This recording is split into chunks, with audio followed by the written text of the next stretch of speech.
Pregnant असताना प्रवास करायचंय पण भीती वाटते. चला हा गैरसमज दूर करूया. मी डॉक्टर विनय, प्रेग्नन्सीच्या प्रत्येक टप्प्यावर तुमच्या सोबत वृत्ती आय हेल्थ मध्ये तुमचं स्वागत आहे. बऱ्याच लोकांना असं वाटतं की गरोदरपणात प्रवास करणे धोकादायक आहे, पण हे नेहमीच खरं नाही.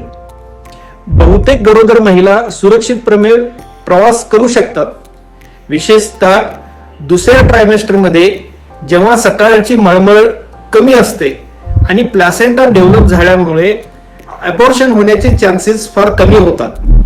यासाठी ट्रॅव्हल प्लॅन बनवताना तुमच्या डॉक्टरांचा सल्ला घेणं महत्वाचं आहे आणि त्याचबरोबर सुरक्षित प्रवासाच्या पद्धती निवडणंही आवश्यक. प्रवासामध्ये नेहमी हायड्रेटेड राहा, थोड्या वेळाने विश्रांती घ्या आणि आरामदायक कपडे घाला. तुमच्या हेल्थवर आणि आरामावर लक्ष ठेवून तुम्ही तुमच्या प्रवासाचा आनंद घेऊ शकता. आजचा विषय आवडला असेल तर नक्की लाईक आणि सबस्क्राईब करा, शेअर करा आई होणाऱ्या प्रत्येकासाठी. पुन्हा भेटूया वृत्ती आय हेल्थ मध्ये.